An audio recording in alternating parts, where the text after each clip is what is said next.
finish what we couldn't finish the previous classes, and also and today we are supposed to begin to talk about the topic that concerns to us. And the topic is let me see, yes, this is Introduction to Economic System. Introduction to Economic Systems. So here in the book, I load up already the documents that we are going to use it in order to complete all these chapter. The PDF is already in the system. In the book, only talk about only three main economic systems. The first one is the traditional one. The traditional is the one that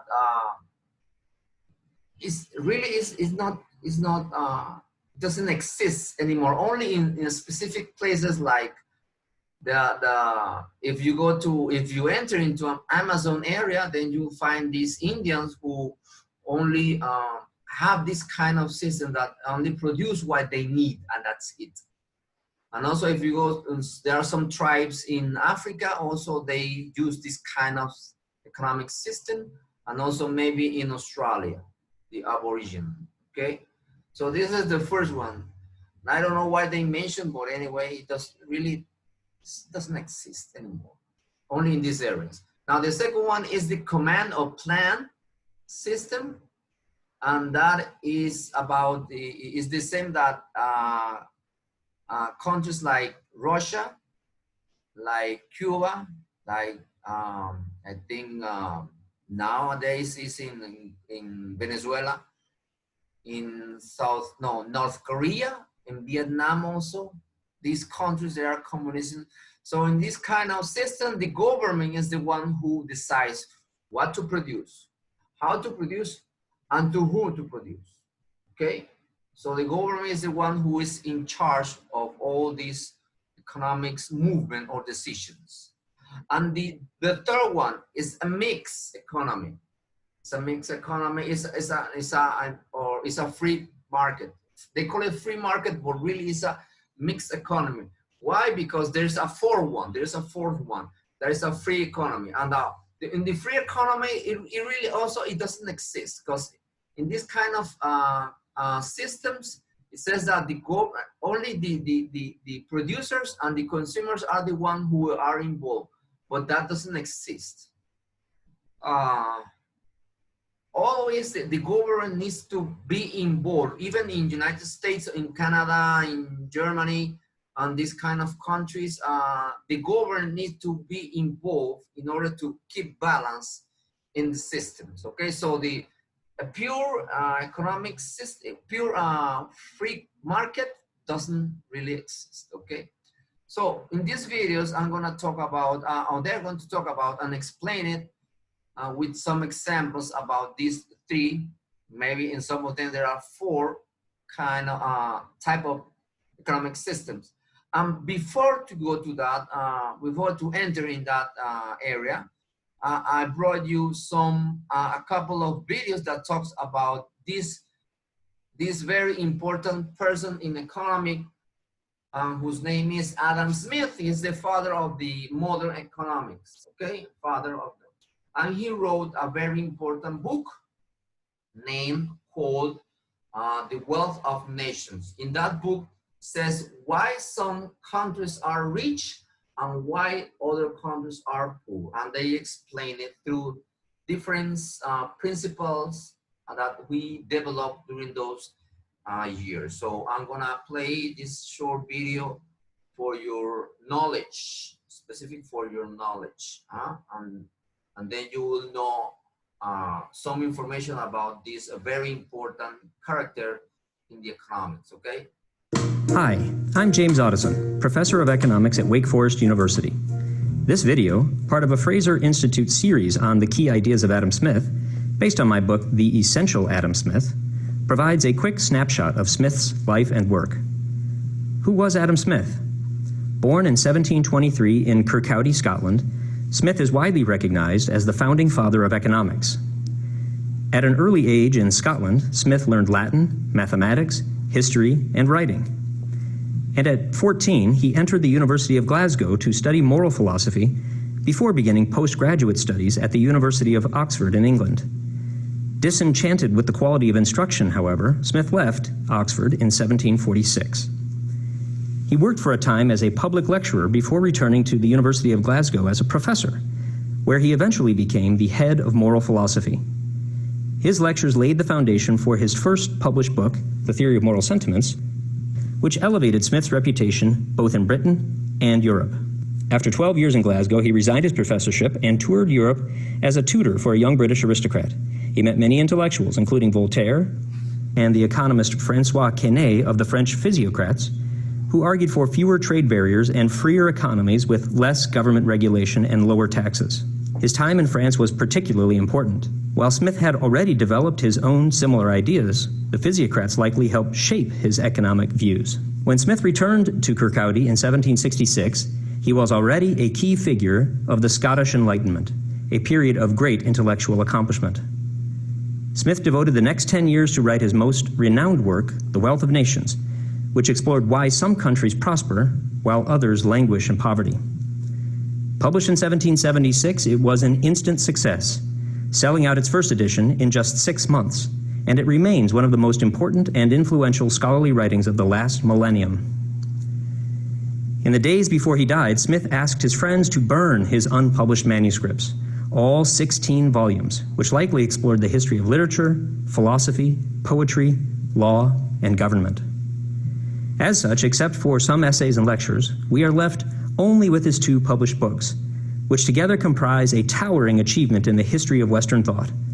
They contain insights as relevant today as our world becomes increasingly integrated by trade, finance, and commerce, as when they were written.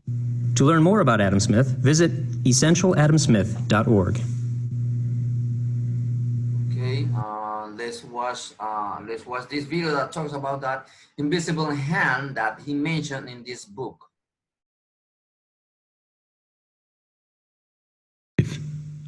Definition. The invisible hand is an unobservable market force that helps the demand and supply of goods in a free market to reach equilibrium automatically. Understanding. Let's understand what is this invisible hand in the first place. As we know that the government has some interventions over the economy in order to stabilize it. Adam Smith, on the contrary, tried to imply that the market economy actually does these things automatically, so none of the government interventions are needed. And in this case, the invisible hand refers to the market itself, which makes the demand and supply to find their equilibrium with the force of an invisible hand. He explained that an economy will work and function better if the government will leave people alone to buy and sell freely among themselves. Sellers would compete with each other, leading market towards the positive output with the help of an invisible hand. So in this case, if someone puts the price lower or sells goods with better quality will be successful. Therefore, you have to lower your price or offer something better than your competitor. History. Adam Smith has mentioned the invisible hand in his 2 books. First, in 1759, The Theory of Moral Sentiments. In this work, however, the idea of the market is not discussed yet. Second, by the time he wrote The Wealth of Nations in 1776, Smith had studied the economic models of the French physiocrats for many years, and this book got more famous for the invisible hand idea. The main idea. His laissez-faire of market, which means leave them alone, they'll do themselves. Theory's main idea was that individuals' efforts to pursue their own interest may benefit society more than if their actions were directly intending to benefit society. The reason was that if people try to make their goods better in quality and cheaper in price, then society would also benefit from these qualifications as the sellers do with selling more. Okay, now let's Know Now channel by Adam Smith. Begin the topic that we are supposed to start today. And because of that, I'm gonna play this video that talk about this different kind of economic system, okay? Systems. And really the reason that I want to do this is so that when you guys come into class on Friday, you've got some background information and you can very quickly get some ideas about how to make your videos. So when we look at the 4 different types of economic systems, there are 4 basic economic questions that each one answers. And the reason that they are different is because they each answer the questions differently. They look at what to produce, how to produce it, and for whom to produce it. Those are the 3 basic economic questions, and you need to be absolutely certain that you know what those questions are. Now, the first type of economic system is a traditional system. This is an economy based on custom. There are not very many of these left. In the past, this has been probably the most popular, the most prominent one, but there are not many of these left. These tend to be, in Eskimo culture or the Australian Aborigines or in some of these real isolated places that live on subsistence agriculture where they just grow enough for themselves. When they look at, in a traditional economic system, when they look at what to produce, it is the needs for survival. That's all they produce. They don't make extra. There's typically no kind of money or anything like that. How to produce it is basically through hunting and gathering. And then for whom to produce it, they make everything for themselves. So there's very little, if any at all, outside trade. They just make enough for themselves and for their family. And like I said, this is very difficult to find in the modern world. The second one is a command economy. In a command economy, the government is the entity that answers the questions of production. In deciding what to produce, the government makes that decision. In deciding how to produce it, the government plans out what factories they're going to have, what jobs people are going to have. The government is in control of everything. When they're looking at for whom they're going to produce it, the government actually controls the distribution of all products. The government decides how to use their resources. This has been the type of economic system that is more common in socialist governments. Probably the best example, if you look here on the right, this is the flag from the former Soviet Union. This is the form of government or the form of economic system that was in the former Soviet government. Basically, the Soviet government said, we're going to make bread on Wednesday, people are going to buy bread on Wednesday, and that's all that's going to be available. There's very little choice by consumers.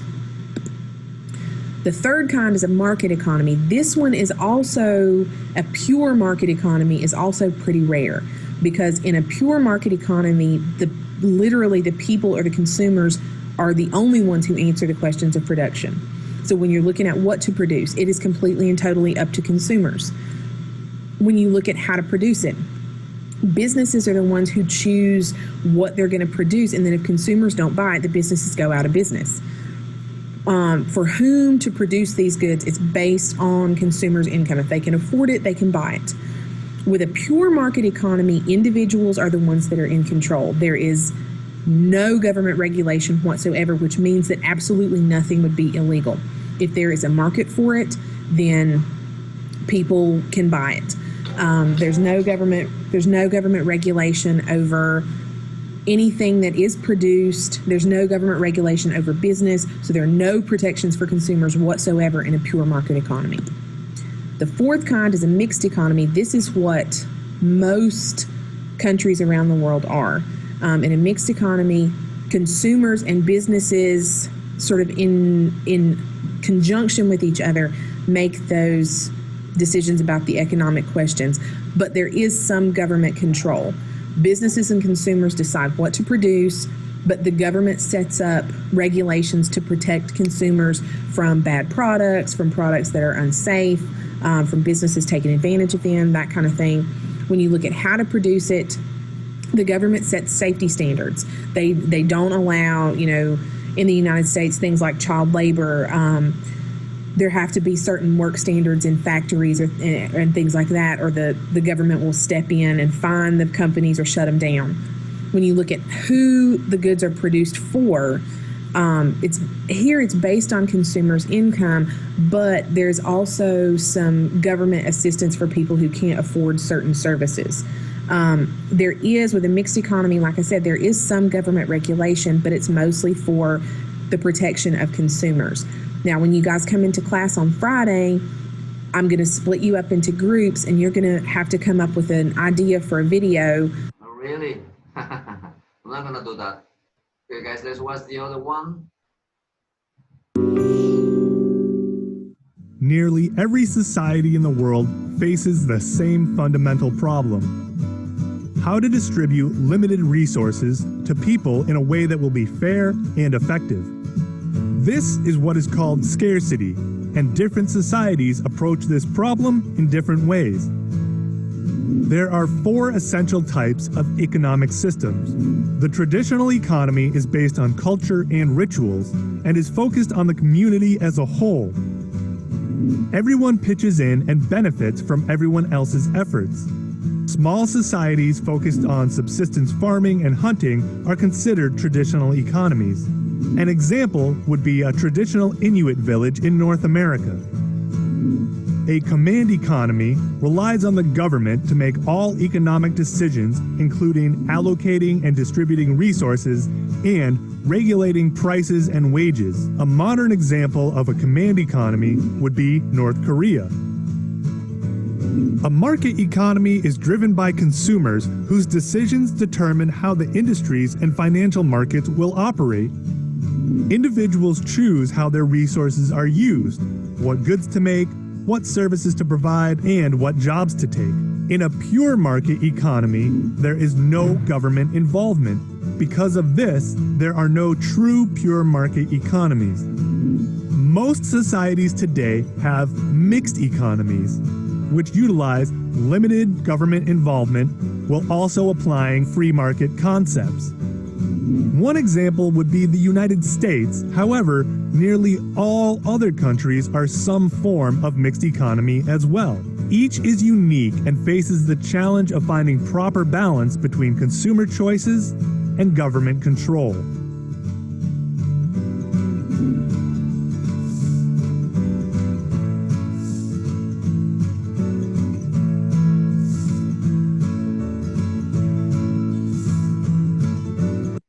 So you see, these are the 4 most important. I think the traditional doesn't really exist anymore. So we have to focus on the command, market, and mixed economic system, okay? But anyway, as I said in the book, we have to stick with what it has, the book, what the book has. So in the book, they talk about the traditional, the command, and this market. But this market could be this one. It's a mix of this one. It's a mix of this one and this one. Mix of this one and this one is this one, the mix, okay? And this is the last one that wrap up all the information that I brought for you today, okay?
guys, that's everything I got for you for today. So as I said, next week we'll we'll start developing this this topic, introduction of economic systems, and then we'll discuss each one of these three economic systems, the traditional, the command, and the mixed market, all the pros and cons, or all the advantages and disadvantages about all these three economic systems. Okay, guys, I don't have anything else to bring you for today, so I'm gonna give you these 2 extra minutes for you. And please remember, wash your hand, and if you leave, please keep your tapaboca, your cover, your mouth and everything, and also keep this with you. Okay, so see you next week, guys. Have a nice weekend, and please review everything is already in the platform. Okay, so see you next week, guys. Bye bye. Take care.